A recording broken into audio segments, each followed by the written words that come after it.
Welcome to the show, everybody. Joseph Robert, the fantasy football counselor.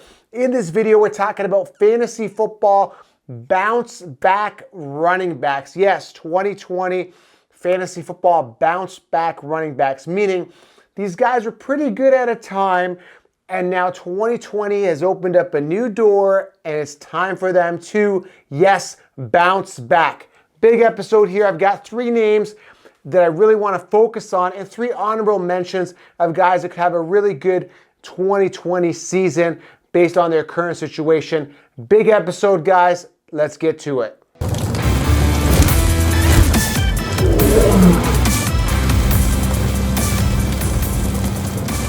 Welcome to the show, everybody. Joseph Robert, the fantasy football counselor. As mentioned in the preview to this video, we're talking about bounce back running backs for fantasy football 2020. Got a list of some names here for you. Before I get into that, guys, make sure you guys smash that thumbs up and leave a comment below. I want to get that feedback. I want to get that interaction. Leave a comment below. Do you genuinely believe that these guys could bounce back? Love to hear your feedback on that in the comments. I will try to get back to as many people as I possibly can. And of course, make sure you guys are following my social media channels. Be doing a ton of stuff on my Instagram story. Got some cool stuff. Maybe even get you guys on a Zoom meeting. Yes, even on a Zoom meeting for a live podcast. So make sure you guys are following my story mode so you don't miss that opportunity, guys, at Fantasy Football Counselor on Insta. Turn on those notifications on my story mode. All right, let's talk about it, guys. Todd Gurley is my first bounce back running back for 2020 fantasy football. Why is that? Listen, Todd Gurley is extremely talented. Okay, I was the guy years ago, I remember saying, make sure you guys draft Todd Gurley. Actually, for all three of these guys, I was kind of an ambassador. Two of them endorsed my brand, which we'll get into in a second. But Todd Gurley is the guy I'm talking about. The year he had that big breakout season, I said, make sure you guys draft him. Everyone was sleeping on him. And now people have fallen off. And why have they fallen off? Well, because of the knee arthritis and because he's had a mediocre season last year, right? Understandably so. Finished 14th in PPR last year, 12 touchdowns, averaging only about 3.8 yards per carry. Nothing to get excited about, 857 yards. Now, you're saying, Joe, how is it possible? He's got knee arthritis on a new team. Joe, you don't like guys on new teams. Yes, I don't, typically. Now, a perfect example is Le'Veon Bell. Let's go back last year. Everyone had Le'Veon Bell in the first round. They said, hey, you guys got to draft Le'Veon Bell in the first round. The mainstream said, oh, it's going to be the same Le'Veon Bell with the Steelers. And they deceived you to believe the Le'Veon Bell would succeed on the Jets the same way he did on the Steelers. And I said, no, don't do that, guys. New team, new offense, young quarterback, different O-line, and Bell is completely overrated.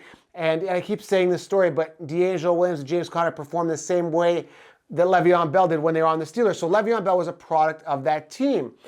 And, when you look at Todd Gurley, you could say the same thing. Joe, well, he's going to be on a new team. He's on Atlanta, Joe. He's got the knee arthritis. How could you trust him? I'll tell you why. Le'Veon Bell was here with the Steelers, and everybody expected him to be here again and drafting him in the first round. Todd Gurley is going to be good value. He's not going to probably go in the first round. You could probably get him in rounds 2 or 3 or maybe even 4. You don't know yet. Wait till the mock drafts kick in after the NFL draft. So when you look at Todd Gurley, he's not coming off this huge pinnacle year. So there's room to grow. There's room to bounce back. And this is a guy that could be a solid running back one on your team based on the team that he's on. He's going to get all the goal line work based on volume and the fact that they're going to use him. Now, what's really, really kind of like the bright side of all this is that the Rams started using Todd Gurley near the end of the season, and that's when he started to shine, right? They're preserving him. They thought, okay, we're going to save Todd Gurley at the end of the season. We're like, damn, we need him now because we need to kind of make the playoffs here, and there was too little too late. But Todd Gurley's a guy that can perform if utilized. I'm sure the knees are going to be fine. There's already talk right now. The knees is still bothering him. It could be an issue. But I still think he's going to get worked. Another good reason to back up my point is that Atlanta, they're getting older, right? Julio's not a young buck. Neither is Matt Ryan. These guys have been in the league quite a bit of time, right? They want to win a Super Bowl. They've got Calvin Ridley there. They got a good offense. Now is the time to strike. And if you want to win and make the Super Bowl, make it to the Super Bowl and even win the Super Bowl, you got to use Todd Gurley. So Todd Gurley is my first bounce back player.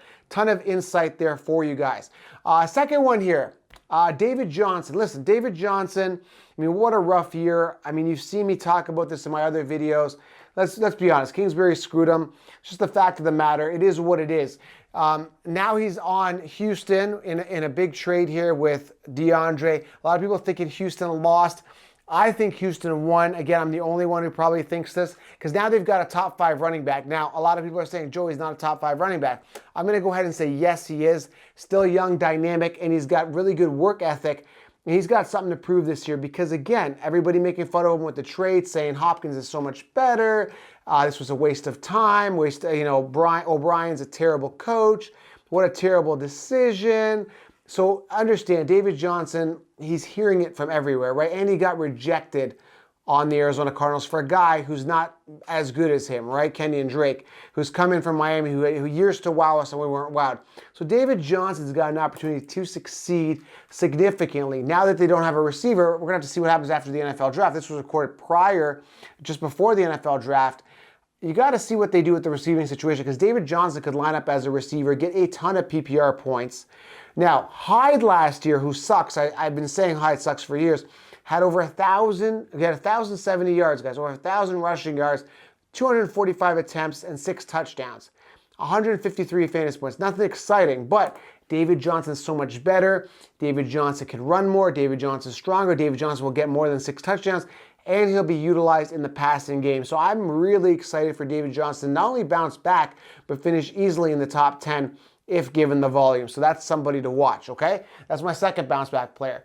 Third bounce back player, guys. Now, a lot of people are going to be riding the Nick Chubb train. I'm going to be probably staying away from both of these guys.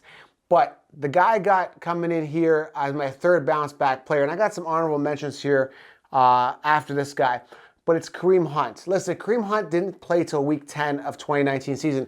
Going into 2020 fantasy football, if he stays on the team, which I think he will, I think the Browns keep him, he is going to potentially even be the starter. We don't know. We don't know who's starting, right? We assume Nick Chubb's got that job. Assuming he does, it doesn't matter. Right now, Nick Chubb is a top 10 running back according to the mainstream fantasy football consensus, the consensus. Guys, I don't believe in that. Now, Nick Chubb performed really well because Kareem Hunt wasn't there. Believe it or not, here's a statistic for you guys. This is very interesting. Check this out. In weeks 10 to 17, those 8 games, okay, Kareem Hunt outscored, listen carefully, okay, weeks 10 to 17, 8 games. Kareem Hunt outscored Nick Chubb 6 games to 2 games. In 6 games, okay, out of those 8 games, Kareem Hunt had more PPR fantasy points, okay? It's a fact. You can look it up. The only 2 weeks, I think there's 2 weeks, okay, I think it was week 12 and another week, couple weeks after that, Nick Chubb had more points. But other than that, man, the only 2 weeks that Nick Chubb beat him, that was it. Nick Chubb beat him in 2 weeks. So when you're looking at these guys, you got to understand, guys, it's going to be split volume, if anything. And Kareem Hunt is going to be the beneficiary in the passing game. Bottom line. But again, the mainstream are going to continue to tell you, hey, you got to draft Nick Chubb because he was a top finisher last year. You got to draft him on top again, blah, blah, blah, blah, blah. They're not taking the fact of these last 8 weeks where Kareem Hunt outscored him 6 to 2. In PPR fantasy points. So something to definitely consider and look at if you're considering drafting Nick Chubb. Now, if you're listening to my stuff and if you got my 16-round draft solution, guys, there's a link below. You can pre-order it now or go to thefantasyfootballcounselor.com. You won't be drafting Nick Chubb and you're going to avoid a potential pitfall in a terrible season if Kareem Hunt stays there. Now, if Kareem Hunt is not there, I mean, I'd say, yeah, Nick Chubb's going to be a stud. But if Kareem Hunt is there, look out. Stay away from Nick Chubb. All right, 3 honorable mentions here. Now, you could say the next one here, it's not really going to be a bounce back because he was never really up to start with, but he's going to have a better season. The guy I'm talking about is David Montgomery. Just had a Bears guy on the show. If you haven't checked out the Impact series, guys, there's a link below. Make sure you check out the Fantasy Impact series. I just did a David Johnson Fantasy Impact video.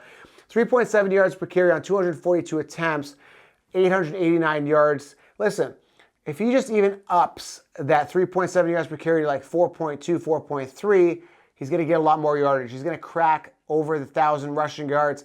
And hopefully this year gets the goal line work, gets more touchdowns, and is utilized more. Listen, Nagy's on a short leash. He's got to use David Montgomery or he's going to lose his job. Bottom line, Tariq Cohen is not good. Use your workhorse. Smash the ball down the defense's throats with David Montgomery. You got a beast of a player. use him. I think he's going to have a great season.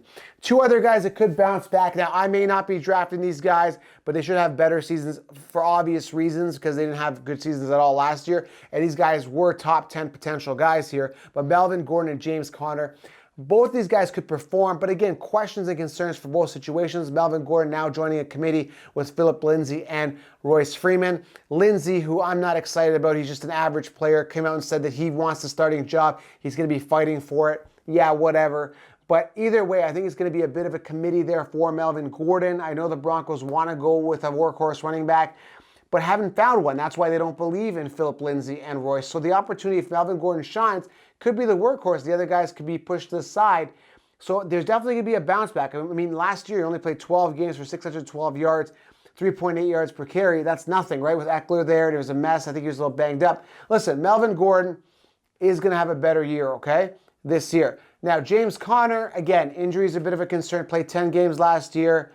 Big Ben was out. What a disaster for the Steelers. So he's going to bounce back. But again, not a guy I trust for fantasy football. But the ceiling is there for James Conner. A guy, if you draft him, roll the dice on him, believe he won't get injured, could finish potentially top 10. But again, I'm not sold. I do think Steelers may look at a running back in the draft. I don't know. Maybe later on, they may go by a bit of more of a committee. We don't know. There is some talent there on the depth chart. But again, be careful with James Conner, but definitely could have a bounce back season. So there you have it, guys. I looked through the list. These guys popped in my head, looked at the research. I'm like, these guys stand out as bounce back players. I will be doing more bounce back videos. Make sure you guys leave a comment below. Are these guys going to bounce back? Would you draft any of these guys? What do you think? Love the interaction. And of course, guys, make sure you guys smash the thumbs up. I greatly appreciate it. And I will see you in the next video. But really, guys, you will enjoy the Impact series below. It gives you a lot of insight from guys that follow the teams heavily, bringing the top YouTubers on this channel. Impact series. Click on it below on YouTube. And again, guys, make sure you guys smash the thumbs up and subscribe to this #1 fantasy football podcast. Thank you for being here. Talk soon.